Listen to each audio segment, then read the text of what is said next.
Good morning and good afternoon, wherever you are. Today we have, very special topic on overview of carve-out and joint venture. This is the series one out of three series we plan to do. And today we have a special guest, Chuck Morit, who is also global carve-out specialist at Mercer. And we have Dhruv. Dhruv Mehra is global joint venture specialist group lead at Mercer.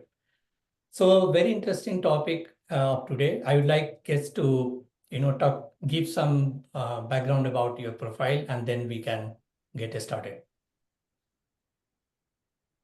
Thank you, Jermanja. Hi, everybody. Good morning, good afternoon. Thank you for joining us. My name is Chuck Morit. I'm a partner within Mercer, part of our global merger and acquisition team. I've been with Mercer for many years, actually decades, as a senior level consultant working on all types of transactions globally, and currently lead our global carve-out group, specializing in carve-out and stand-up transactions, which we'll be talking more about on this podcast. Dhruv? Thanks, Chuck. I'm Dhruv Mehra, a partner with Mercer's M&A advisory team. I work very closely with Chuck and the rest of our M&A group, and also have been focused on joint ventures as a strategic type of transaction globally.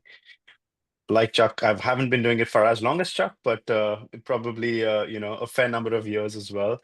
And I've had experience across the globe, both here in the US as well as almost a decade in Asia, where I worked with both corporate as well as private equity clients on the entire deal life cycle, right from due diligence through post-close integration. Right.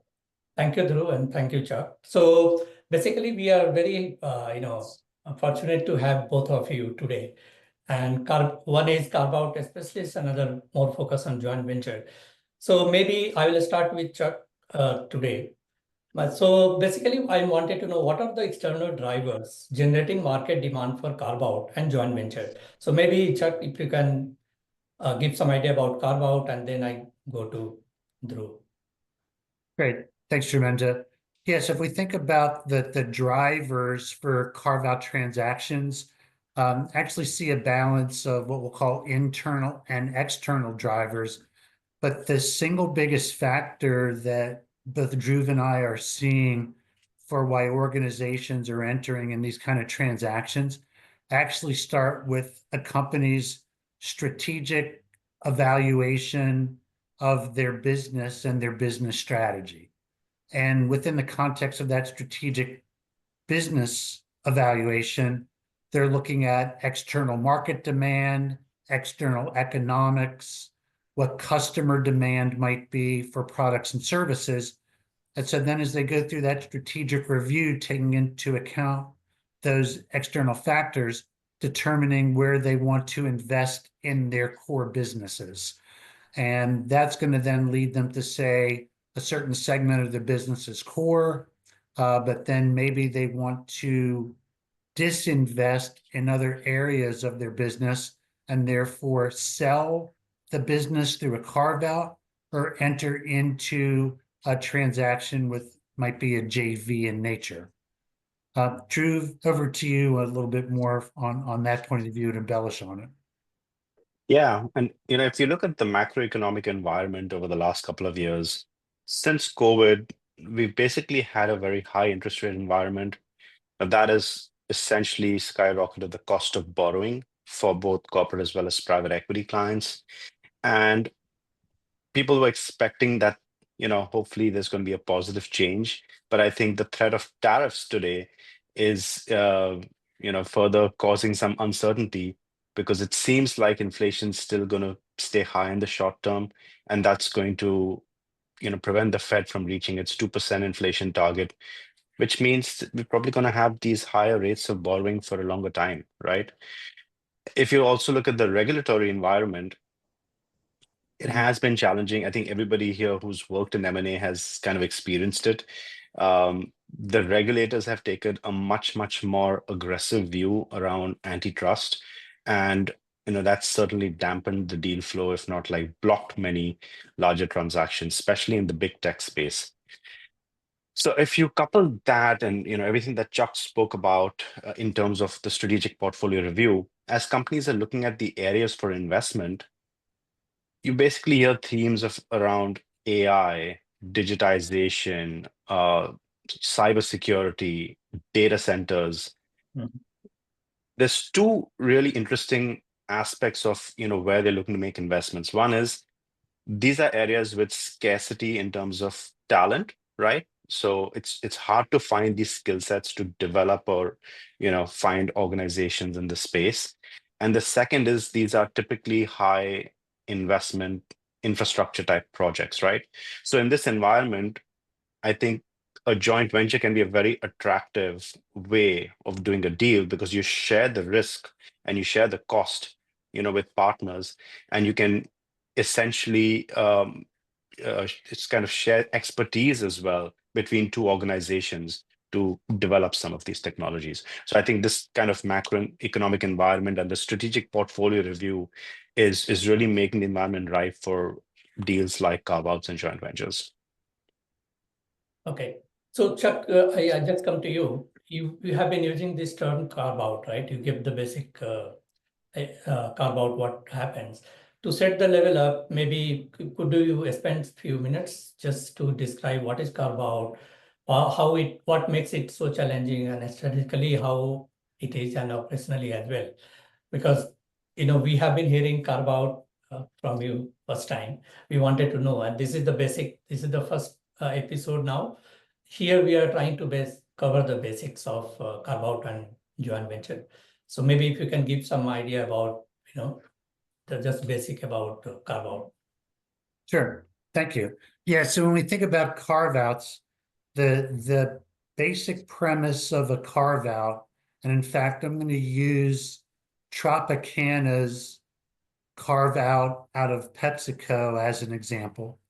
So if you think about the PepsiCo company as a large global conglomerate with multi-lines of business that has its snacks, has its beverages, and its sub beverages, juice, sodas, for example.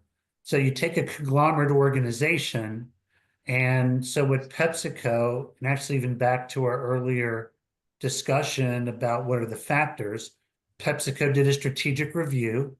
It decided that it did not want to continue investing in the juice business segment of its broader beverage segment, and therefore decided they wanted to divest that. So if you think about the conglomerate and Tropicana within PepsiCo, while it was an independent product, the middle office and the back office function was heavily integrated into PepsiCo's operations. So meaning it was tied into its IT infrastructure, its HR infrastructure, its finance systems and processes. So while the front end brand was fundamentally independent, it was heavily entangled, which is a term of art within carve-outs, within the PepsiCo ecosystem. And therefore, in order to sell Tropicana, it had to become disentangled from that broader ecosystem to sell to the buyer, which happened to be a private equity firm. So the private equity firm that purchased it then fundamentally said, okay, I need to build a standalone business. So which gets to the second part of your question, Dharmendra, why are these complicated? And it goes back to those level of entanglements, that while I have the manufacturing part of Tropicana, I didn't have a finance function, I didn't have an HR function, I didn't have an IT function, and those had to fundamentally be rebuilt operationally, and they also had to be rebuilt from a workforce strategy, structure, people, and process point of view. So that's why it makes it so complex, is that level of entanglements within the parent. Right. So basically maybe Dhruv can answer that. So if you look at joint ventures, we could have similar kind of challenges, right? What makes it so challenging, and maybe strategically or operationally? what could be the main challenge? So I think that will be good. Some of the questions So I got from audience. yeah. Yeah. So I mean, if you let's just try and define the joint venture first as well, right? In a joint venture, you basically have two or more businesses that look to combine their resources in order to complete a stated goal or objective. Yeah. This can take many different legal entity structures. It could be a corporation, a partnership, a limited liability company. And they generally have a stated goal and they're generally in existence for a certain period of time, right? Once the goal is achieved, you typically have a dissolution of the JV, or one partner buys the other, or it becomes a separate standalone entity on its own right.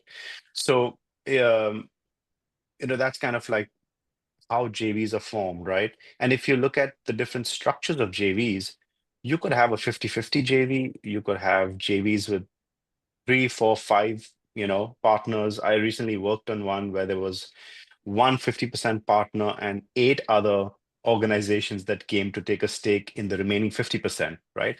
So in addition to all those challenges that Chuck mentioned, because at its most complex, you could have a JV which involves multiple carve-outs and an integration. You then also have this complexity around alignment, right? If you take a 50-50 JV, no one party has a majority say. So Right. when there's disagreements, how are you going to break that tie, right? So getting that strategic alignment around the the goal of the JV, how much each party is going to contribute, so the whole governance and decision making, how a leader is going to be, hired or recruited into the JV. This can create a lot of complexity and operational challenges. And you have to get this right, because if you don't get the strategic alignment right, the JV is kind of bound to fail. Exactly. Yeah. So, as you rightly said, there are different type of JV and setting this right is more important. So what are some of the key consideration when you advise clients on people part of a strategy? Because people part of a strategy is always critical for any M&A deal. And joint venture and even your carve-out is, not exception. So if you can give some idea about what are the key consideration you advise clients around people strategy during carve-out or joint venture? Maybe you start with Dhruv. Yeah. So, this is an interesting question. And there's really two sides of this, in the sense that if you are the seller looking to divest a business, you definitely have a certain set of priorities. And then if you're a buyer acquiring a carved out business, it could have its own set of priorities. So maybe what I can do is I can take the sell side view of this equation, and then have Chuck talk about the buy side. He's done a lot of buy side deals recently. So from a sell side perspective, Chuck talked about this strategic review, right? So typically we see companies making this decision to divest typically a good 9 to 12 months before the actual event, right? So it's firstly understanding, based on your strategic review, what should be in the deal perimeter. You have to then assess the standalone viability of that business unit. You've got to figure out the support structure. So if you have a shared services, set up, which people are going to be moving to support this carved out business, this divested entity. You've got to figure out the employee retention strategy. You've got to figure out the leadership, who's going to actually move and run this business, because if you have a business unit head and you're asking them to then be the leadership team of a standalone entity, that requires a different level of leadership and skill sets. So that's number one. Once you've actually done some of that initial standalone assessment, it's doing sometimes a vendor due diligence report to speed up that sale process. It's engaging the right advisors to potentially start soliciting bids and getting parties interested. And it's starting to figure out that workforce transition plan. I think after the event, it's all about day one operationalization, and making sure if you have a TSA, a transition services agreement that you are managing, that you have a way of managing that and then getting out of that TSA, at some point. continue to provide the change management and communications. And then one thing you can't forget is there's also a remainco, right? You've divested an entity, but the people that are left in your organization could also be significantly impacted by this, by this divestiture. So it's really focusing on your existing workforce as well and making sure that, from a retention standpoint, leadership standpoint, employee communications, that you're actually managing that. So a lot of people aspects that you have to pay very close attention to. Right. Yeah, So- if I take that, Jermaine, if that's okay, I'll take it from that buy side and amplify a little bit from what Dhruv had said. One interesting point, sellers are looking at it through their lens of what they think might be appropriate from the buyer. But when I'm the buyer, I have my own deal thesis about what I'm trying to accomplish here. And so for me, and I've been in the buy side shoes, I've actually been an interim CHRO for Carve-out for buy sides.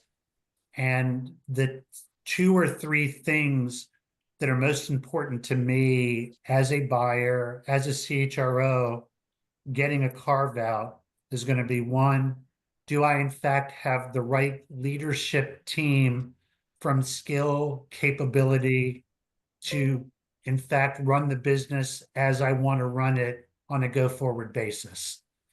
And that directly aligns to what my go-forward business operating model, business operating structure, and org design is going to be. Because that's going to then define the skills, capability, and competencies I need from my CEO and the CEO's leadership team. So that's number one.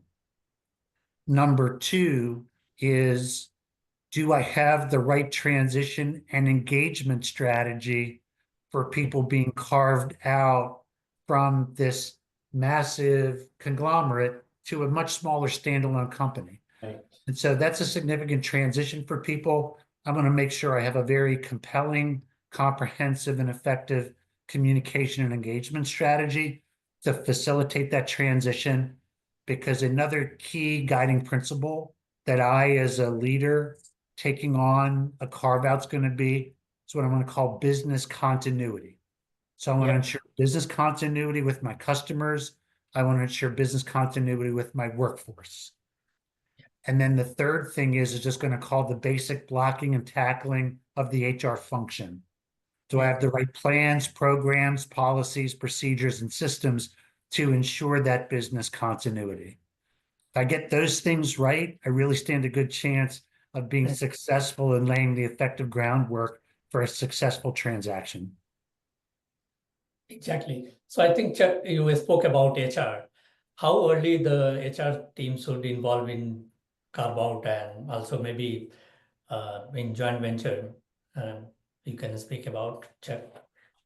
Sure, I would, our point of view, and Dhruv and I are very aligned on this. HR should be brought to the table as soon as any other significant function.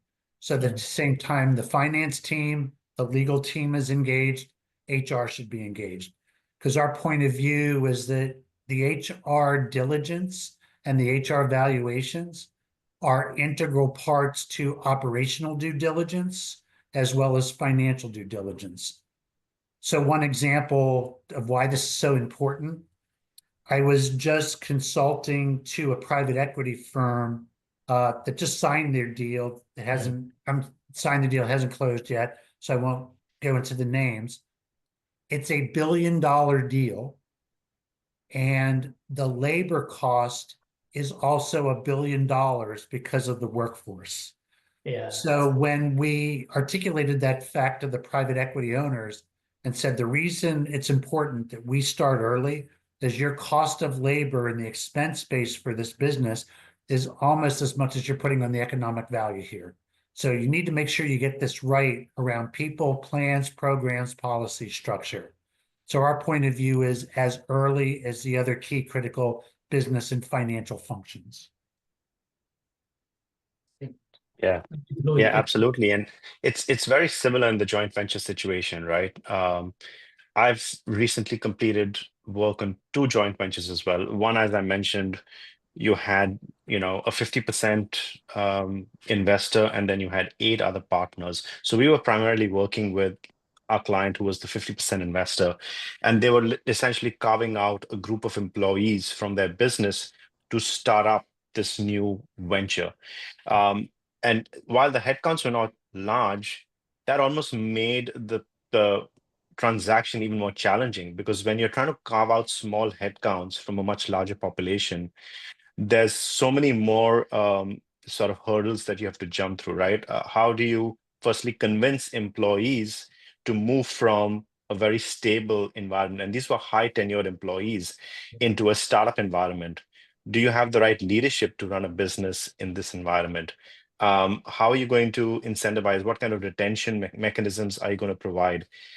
It's very difficult to replicate, as Chuck has probably seen in Carve-outs as well, to replicate the employment terms and conditions, the total rewards, the benefits for a small group, because you just don't have that same level of, buying power.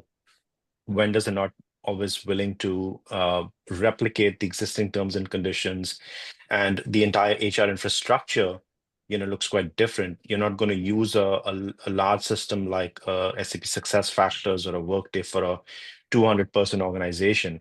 So there's a lot of work involved in building out that HR op model and HR infrastructure up front, to get this JV up and running on day one. So I completely agree with Chuck. You've got to get HR involved as early as possible and start the planning process so that you can hit your milestones. Right. So I think I know there are a lot of questions, but we are not going to do now. Maybe we'll the next series. The idea today was just to make sure that we talk about basic, and our audience, I think we got lots of questions about basic.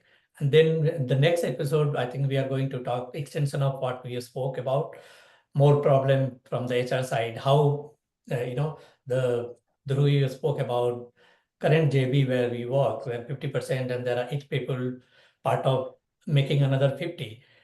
And Yeah. for Chuck, maybe carve out, if you're doing $1 billion carve out, and people expenses are so heavy. So there are a lot of other things we'll do in the next episode. Thanks for your time and attention to all the audience. We'll make sure that recording is available to you shortly. And please follow our LinkedIn page where we are going to post, and we'll send you by email as well to all the registered users. Thank you. Thank you. Thank you so much. Thank you. Bye now. Appreciate it.